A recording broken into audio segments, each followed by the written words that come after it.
नमस्कार। आकाशवाणी जयपुर अजमेर से प्रस्तुत हैं प्रादेशिक समाचार।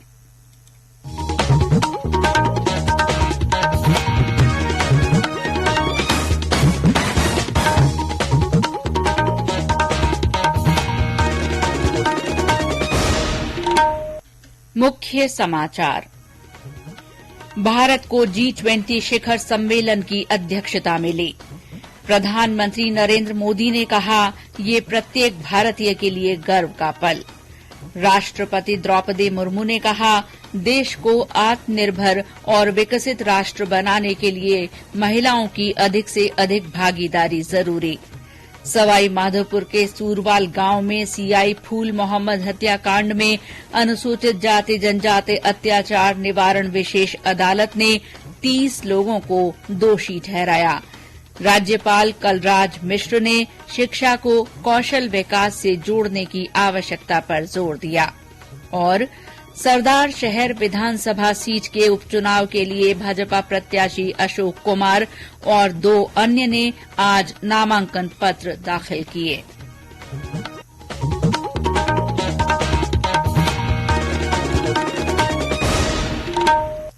समाचारों के साथ मैं शीला चावला।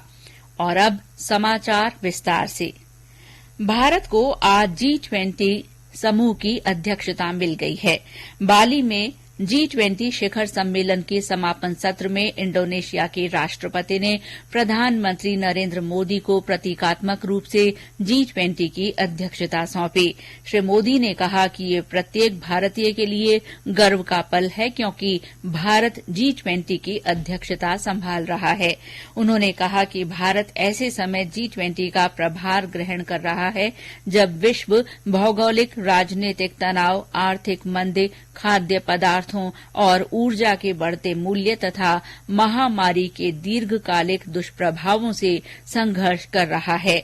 पर्यावरण से उत्पन्न चुनौतियों पर बढ़ती चिंता को देखते हुए प्रधानमंत्री ने कहा कि प्राकृतिक संसाधनों पर स्वामित्व की भावना के कारण संघर्ष बढ़ रहे हैं और ये पर्यावरण की दुर्दशा का मुख्य कारण बन गया है। उन्होंने कहा कि G20 को शांति और सौहार्द के पक्ष में कड़ा संदेश देना चाहिए।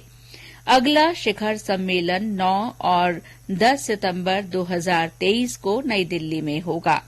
प्रधानमंत्री ने सम्मेलन के अवसर पर आज France, Singapore, Italy, Germany, Australia और ब्रिटेन के नेताओं के साथ अलग से बैठकें की।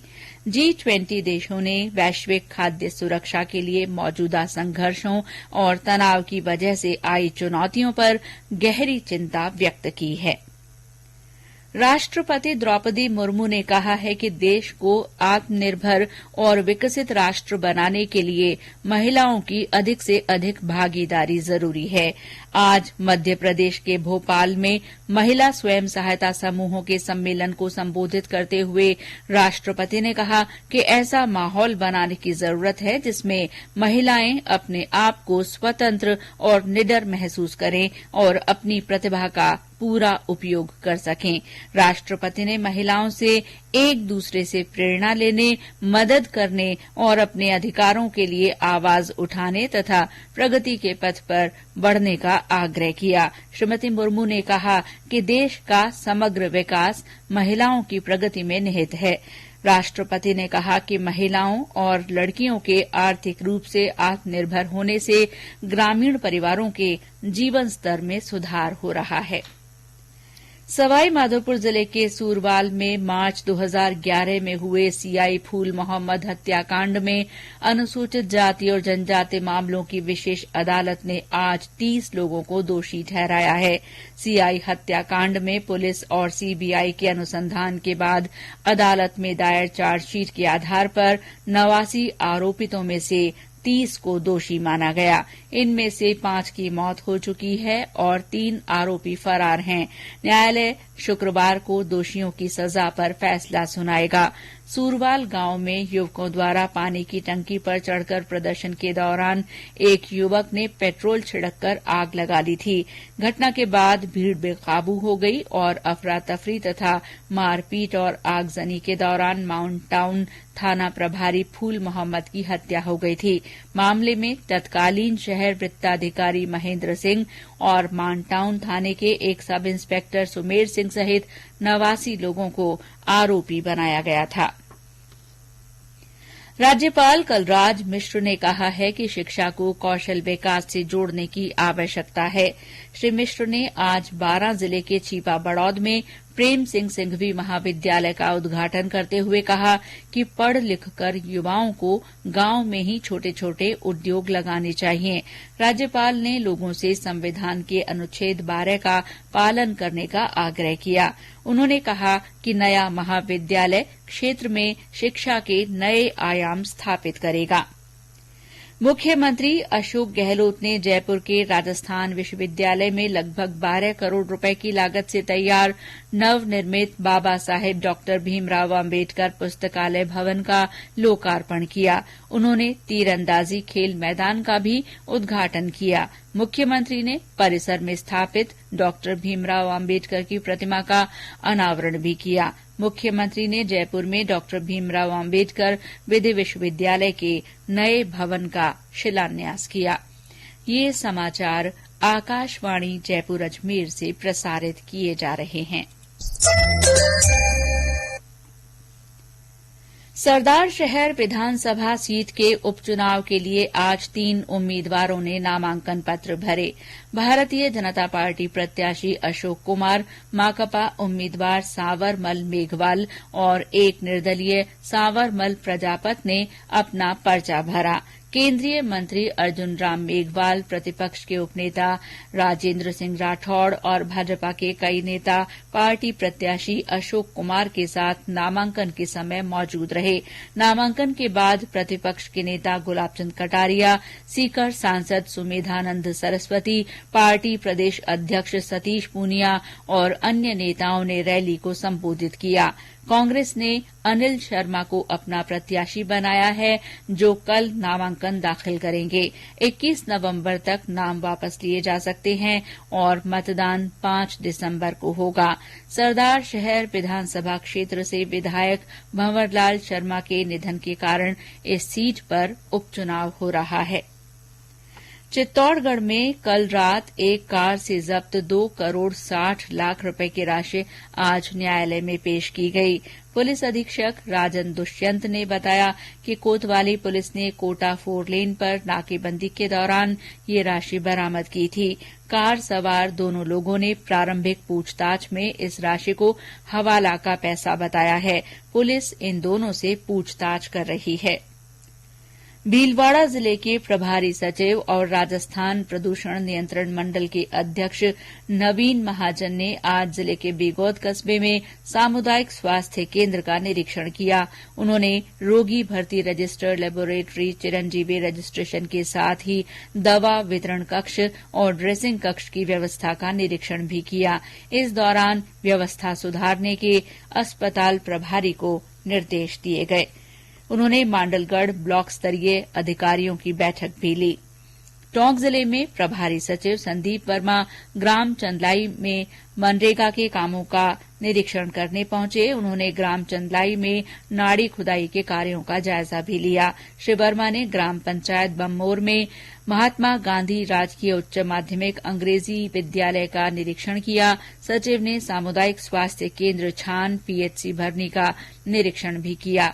बूंदी जिला कलेक्टर डॉ रविन्द्र गोस्वामी ने तालाब गांव में निर्माणाधीन मेडिकल कॉलेज के निर्माण कार्य का निरीक्षण किया और कार्य प्रगति की जानकारी ली। जिला कलेक्टर ने निर्माण कार्य समय पर पूरा करने के निर्देश दिए। प्रदेश में ग्राम स्वराज अभियान के लिए आज से जयपुर में पंचायत समितियों के प्रधानों और खंड विकास अधिकारियों का 3 दिन का प्रशिक्षण शुरू हुआ। कार्यक्रम को पंचायती राज विभाग के सचिव नवीन जैन और अन्य अधिकारियों ने संबोधित किया। मीडिया से बातचीत में श्री जैन ने बताया कि राज्य में भी संयुक्त राष्ट्र संघ के सतत विकास लक्ष्यों को पंचायतों के माध्यम से हासिल करने के लिए ये प्रशिक्षण कार्यक्रम चलाया जा रहा है। इसके लिए 9 थीम दी गई हैं पंचायतों को, जो बहुत ही बेहतरीन है, और राज्य सरकार के उद्देश्यों की पूर्ति के हिसाब से भी हमें सभी को ट्रेन करना है कि कैसे हम राजस्थान के सभी गांवों को स्वच्छ, सुंदर, अपने आप में सफिशिएंट, बाल हितैषी और महिला हितैषी बना सकें। जो 3 दिवसीय ट्रेनिंग आज शुरू हुई है, इसमें हमने राजस्थान के 1/3 पंचायत समितियों के प्रधान और बीडीओ को बुलाया है। इसके बाद 2 बार और ये ट्रेनिंग होगी, जिसमें 1/3 करके हम नवंबर के महीने में सारे जनप्रतिनिधियों को और पंचायत समिति के अधिकारियों को ट्रेन करेंगे। इस ट्रेनिंग का मुख्य उद्देश्य यही है कि हम सब लोग मिलकर किस प्रकार से शिक्षा, स्वास्थ्य, पोषण के मामले में मिलकर बेहतरीन तरीके से काम कर सकें। बूंदी जिला कलेक्टर डॉ रविन्द्र गोस्वामी ने जिले में यूरिया खाद की कालाबाजारी रोकने के लिए जिला और उपखंड स्तरीय कमेटियां गठित की हैं। इन कमेटियों द्वारा नियमित रूप से निरीक्षण किया जाएगा। साथ ही खाद वितरण के स्थानों पर प्रतिदिन के आधार पर फील्ड भ्रमण कर कार्रवाई की जाएगी। यदि कोई भी कालाबाजारी में संलिप्त पाया जाता है तो कमेटी मौके पर ही सुसंगत धाराओं में कानूनी कार्रवाई सुनिश्चित करेगी। जयपुर इंटरनेशनल एयरपोर्ट पर सर्दी के मौसम में भी मौसम तंत्र को बेहतर किया गया है। नए सिस्टम से हवाई अड्डा परिसर का तापमान, हवा की गति सहित अन्य जानकारी मिल सकेगी। हवा की गति और तापमान के हिसाब से एयरपोर्ट विमान की लैंडिंग के लिए दिशा और दशा तय कर पाएगा। मौसम विभाग केंद्र जयपुर के निदेशक राधेश्याम शर्मा ने बताया कि कई बार एयरलाइन की ओर से अंतिम समय पर यात्रियों को मौसम संबंधी सूचना दी जाती है। इस तंत्र के शुरू होने से पहले से ही सटीक जानकारी मिलेगी, साथ ही उड़ानों का संचालन प्रभावित नहीं होगा। नए सिस्टम से कोहरे के दौरान विमान को कम दृश्यता के साथ ही लैंडिंग करवाना आसान होगा। मौसम विभाग की ओर से लगाए गए CWIS सिस्टम को शुरू किया जा चुका है। इससे ATC एयरपोर्ट प्रशासन को मौसम की ताजा और सटीक जानकारी मिलेगी। और अंत में मुख्य समाचार एक बार फिर। भारत को G20 शिखर सम्मेलन की अध्यक्षता मिली है। प्रधानमंत्री नरेंद्र मोदी ने कहा है कि प्रत्येक भारतीय के लिए ये गर्व का पल है। राष्ट्रपति द्रौपदी मुर्मू ने कहा है कि देश को आत्मनिर्भर और विकसित राष्ट्र बनाने के लिए महिलाओं की अधिक से अधिक भागीदारी जरूरी है।